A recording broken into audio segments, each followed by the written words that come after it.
Halo semua, salam sejahtera Malaysia. Selamat datang ke channel Phelps Lifestyle. Terima kasih kerana terus setia dan terus bersama di dalam channel ini.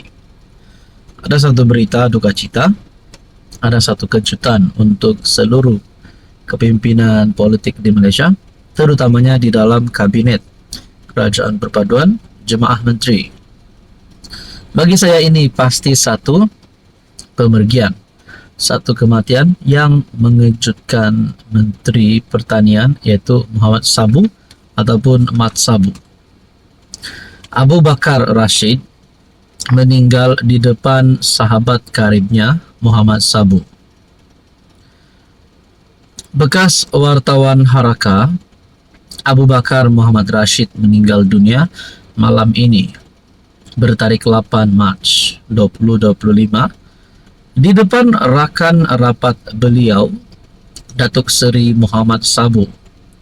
Abu Bakar jatuh di sebelah kerusi makan di sebuah restoran dekat Kuala Lumpur selepas menguruskan majlis berbuka puasa bekas petugas awal Haraka Media Rasmi PAS. Bagi saya ini bukan saja kematian yang mengejutkan Mat Sabu, tapi pasti mengejutkan seluruh kepimpinan politik di Malaysia juga. Beliau yang baru tiba belum sempat berbuka ketika jatuh yang dipercayai lelah selepas naik tangga dan menguruskan majlis berbuka puasa. Turut berada di sisi beliau selain Muhammad Sabu adalah rakan-rakan awal yang memulakan akhbar Haraka, antaranya Khalid Samad, Dr. Hatta Ramli, Datuk Nakahi Ahmad dan lain-lain yang menyertai majlis berbuka puasa. Muhammad dan Khalid beberapa kali memanggil nama Bakar untuk membolehkan beliau sedar kembali selepas jatuh. Petugas kecemasan dari Hospital Damai dan Hospital KL cuba menyelamatkan beliau dengan bantuan pernafasan sebelum dibawa ke HKL. HKL mengesahkan Abu Bakar meninggal selepas itu. Sejak 2 minggu lalu, beliau sibuk menghubungi rakan-rakan untuk yang menubuhkan Haraka untuk majlis berbuka ini. Bagi saya saudara-saudara, ini pasti satu pemergian, satu kematian mengejutkan.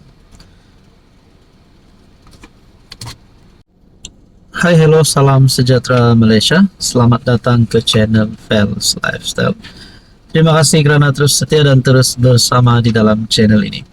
Tuan-tuan dan puan yang saya hormati, terima kasih kerana terus setia dan bersama di dalam channel ini. Tuan-tuan dan puan, rupanya setelah nama Ismail Sabri Yaakob menjadi sebutan ramai orang, tidak lain dan tidak bukan berkaitan dengan serbuan SPRM, berkaitan dengan penemuan RM170 juta, wang ringgit, ringgit Malaysia, mata wang luar negara, dan juga jongkong emas. Setelah perkara ini menjadi semakin panjang dan panjang, rupanya ada satu pertanyaan oleh netizen.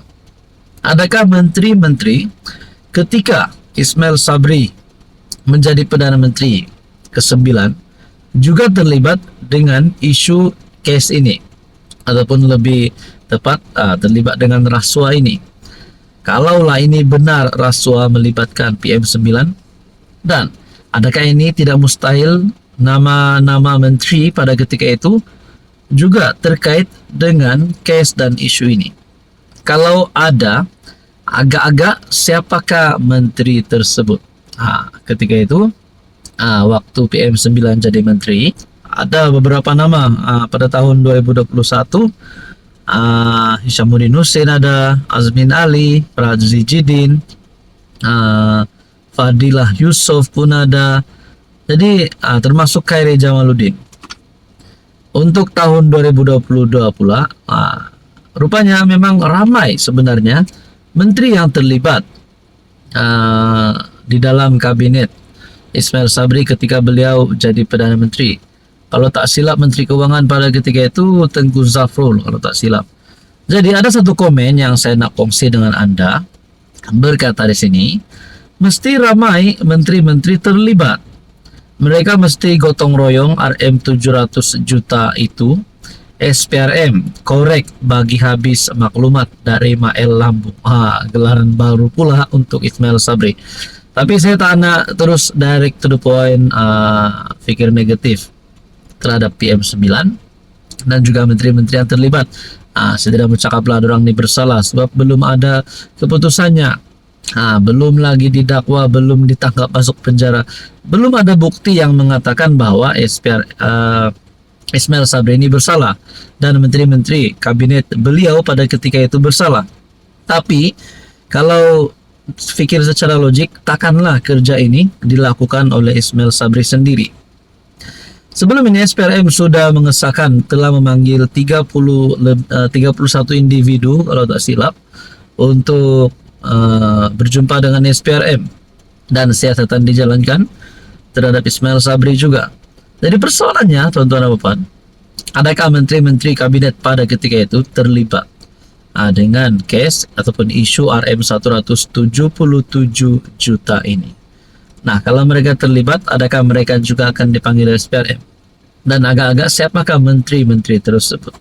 Dan kita dapat lihat juga bahwa Ismail Sabri menjadi Perdana Menteri pada ketika beliau menjadi PM bukan daripada UMNO, tetapi beliau ini seolah-olah dilantik menjadi Perdana Menteri melalui kesepakatan daripada Perikatan Nasional. Itu adalah komen yang saya dengar. Jadi berkaitan dengan ini, apa komen Anda? Halo semua, salam sejahtera Malaysia. Selamat datang ke channel Fels Lifestyle. Terima kasih kerana terus setia dan terus bersama di dalam channel ini. Apa yang berlaku kepada Ismail Sabri setelah isu penemuan RM177 juta yang melibatkan nama beliau, siasatan SPRM terhadap beliau? Antara yang kita nantikan adalah apa yang berlaku di antara beliau dan rakan-rakan beliau di dalam UMNO. Rupanya, saudara-saudara, saya telah mendapat satu maklumat di mana Ismail Sabri diserang. Diserang oleh siapa? Diserang oleh ahli parti sendiri. Oke, baik saudara-saudara, sebelum kita teruskan, di sini saya ada selitkan produk. Anda boleh lihat produk mana satu yang sesuai dengan Anda. Dan di sini juga dengan pembelian produk ini akan membantu saya dan membantu untuk kembangkan lagi channel ini. Tuan-tuan dan puan yang saya hormati, orang UMNO serang Ismail Sabri hanya jejaskan parti sendiri. Seorang pemimpin UMNO yang menyokong Ismail Sabri menyifatkan tindakan segelintir pihak dalam UMNO yang didakwa menyerang bekas Perdana Menteri itu sebagai hanya akan merosakkan parti.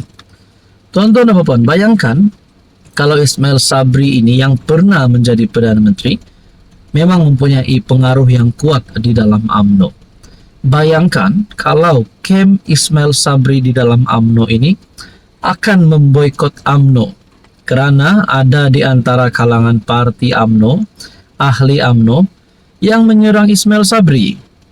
Adakah ini akan menjejaskan hubungan di antara Ismail Sabri dan kem Ismail Sabri bersama dengan ahli parti yang lain, terutamanya Presiden UMNO Ahmad Zahid Hamidi? Enggan namanya didedahkan, dia berkata semua pihak dalam UMNO sepatutnya memberi ruang kepada SPRM untuk menjalankan siasatan ke atas Ismail Sabri, bukannya coba menjarakkan diri daripada bekas naib Presiden UMNO itu. Bagi saya, lebih baik kita mengambil ketetapan seperti yang telah dinyatakan Perdana Menteri Anwar Ibrahim, yaitu kita serahkan kepada pihak berkuasa. Pihak SPRM lakukan siasatan penuh sebelum kita buat persepsi tentang apa yang telah berlaku. Maknanya Anwar Ibrahim pun sudah membuat kenyataan, sudah membuat pengumuman bahwa PM telah berkata serahkan kepada pihak berkuasa, pihak SPRM untuk melakukan tugas mereka.